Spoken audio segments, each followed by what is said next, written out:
News focus ప్రేక్షకులకు నమస్కారం. నేను మీ స్వాతి.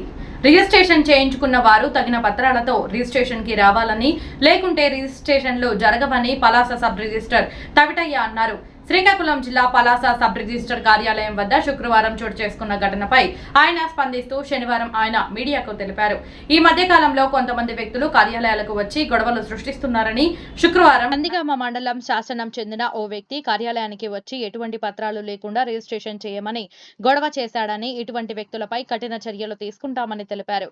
కార్యాలయ పని వేళల్లో సిబ్బందికి గాని విధులు ఆటంకం కలిగిస్తే పోలీసులకు సమాచారం ఇవ్వడం జరుగుతుంది అని, ఎటువంటి పత్రాలు లేకుండా రిజిస్ట్రేషన్ చేయమంటారని, అలా జరగదు అంటే లంచాలు అడుగుతున్నట్టుగా తప్పుడు సమాచారం ఇస్తున్నారని, ఇది ప్రజలు నమ్మవద్దని, అన్ని పత్రాలు సక్రమంగా ఉంటే రిజిస్ట్రేషన్ వేగవంతంగా జరుగుతుందని తెలిపారు. ఇటువంటి సంఘటనలు పునరావృతం అవ్వకుండా రిజిస్ట్రేషన్ కి వచ్చిన వారు అన్ని పత్రాలతో హాజరు అవ్వాలని, ఇటువంటి తప్పుడు ప్రకటనలు ఇచ్చిన వారు వివరాలు జిల్లా రిజిస్టర్ వారికి తెలియజేయడం జరిగిందని, లంచం అడిగే మాట వాస్తవం లేదని ఆయన తెలిపారు.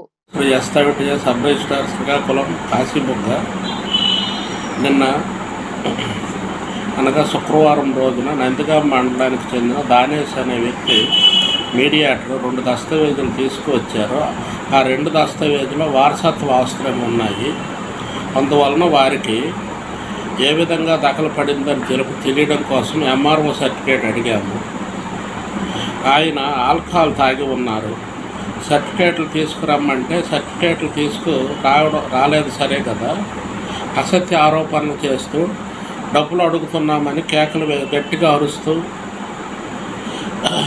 డబ్బులు అడుగుతున్నామని ఆఫీసులో కేకలు వేస్తూ ఉన్నాడు. ఉదయం 11:30 నుంచి రాత్రి 7 వరకు ఇదే తంతు జరిగింది. ప్రజల రిజిస్ట్రేషన్లకు కూడా చాలా అంతరాయం జరిగింది. పైగా స్థానిక మీడియాను కూడా తప్పుదోవ పట్టిస్తూ మీడియాని రప్పించి తన ఇష్టం వచ్చినట్టు కేకలు వేశాడు.